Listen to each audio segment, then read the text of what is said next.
Transcription number 98, 8 and 1000 words at the rate 80 word per minute. Be ready? Start.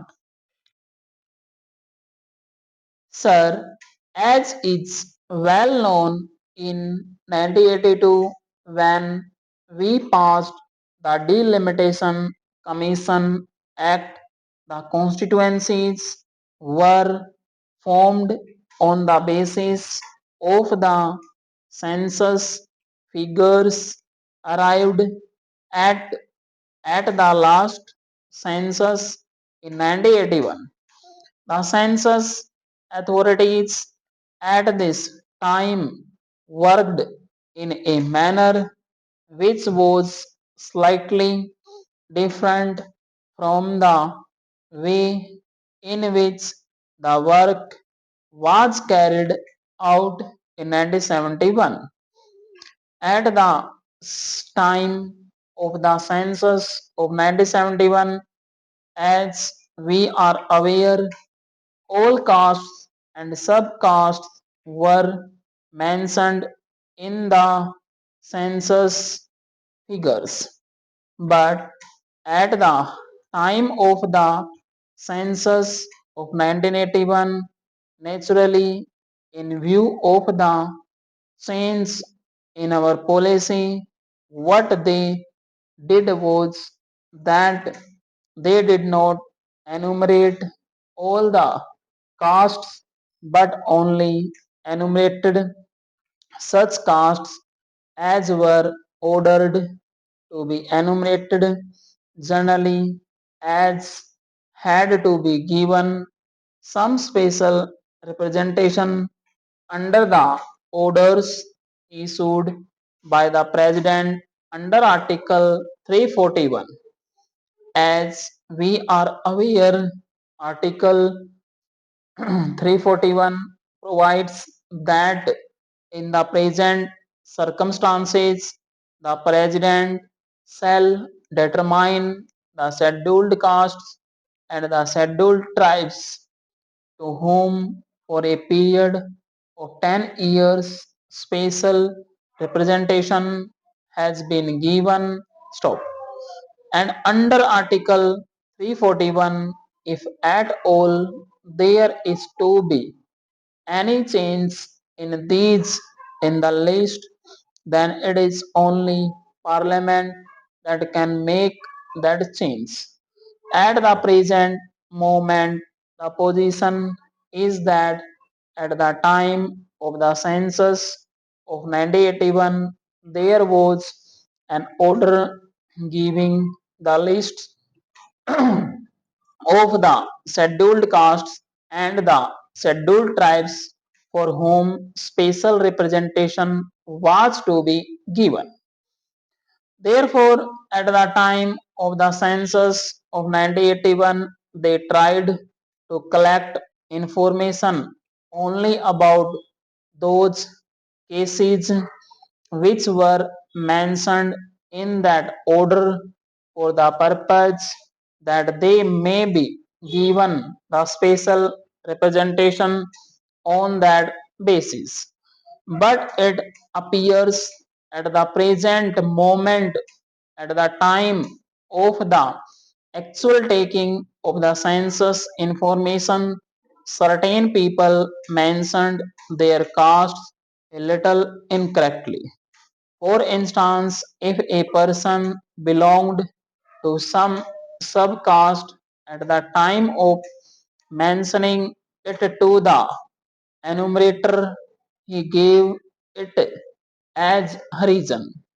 Now, Harijan is neither a caste nor is it recognized, so probably at the time of the census of 1981, such people were omitted, though they really belonged to the castes enumerated in the order.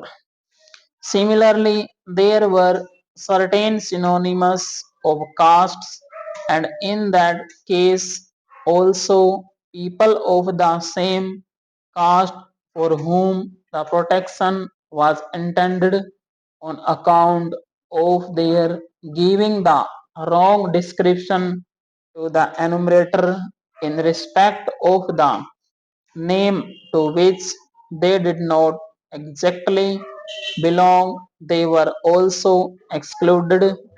Therefore, in the 1951 census register, which was prepared on the basis of the information thus supplied, certain castes were omitted. After the passing of the bill, as we are aware, under Article 81 of the Constitution, the membership has to bear a certain proportion to the figures of population of the last census. It was, however, found as, for instance, in the case of Andhra Pradesh, though there is a general increase in the population as a whole, there was a decrease in the population of the scheduled castes and the scheduled tribes.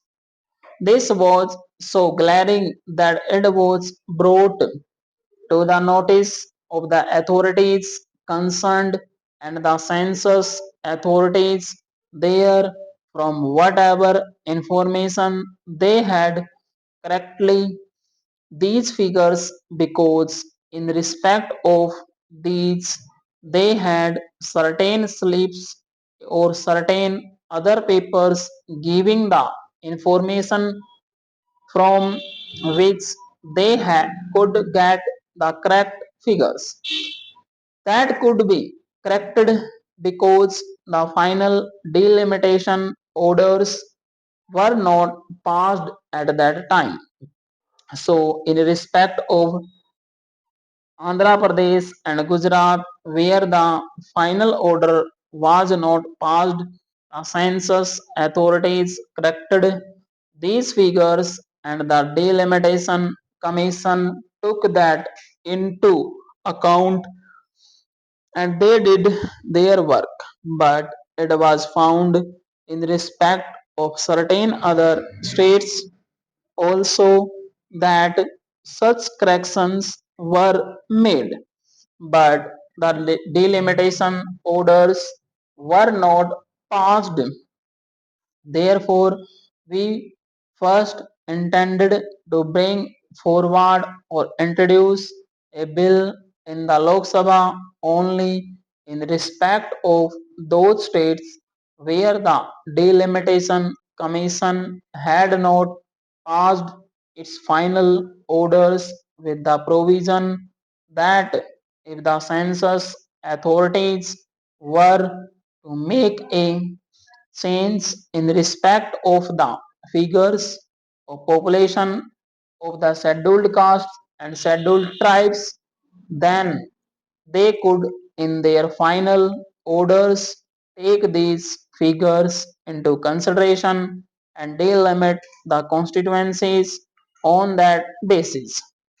However, when the bill was introduced, it was brought to the notice of the government that in many of the states final orders had been actually passed by the delimitation authorities, and it was therefore necessary, in order that there should be uniformity in the principles followed in respect of this matter, that there should be some provision brought in spite of the fact that final orders are passed by the delimitation commission that could be reopened, but only for this limited purpose, wherever the census authorities had to correct these figures and place it on a proper basis. The delimitation authority should, in that case, reopen that matter and determine the matter on the basis provided by the census authorities. Therefore, The scope of the bill to that extent was widened. The bill which is now before the House is in this form so far as the delimitation of constituencies is concerned, whether it is Andhra Pradesh or Gujarat, or whether in respect of other states. The delimitation commission will be authorities to reopen these matters if the census authorities had to change the figures of population. Therefore, the bill before the House is a very simple one to that extent. It only enables the delimitation commission to take into account the corrections which may be made by the census authorities. It is primarily the census authorities who are to do it now. Stop.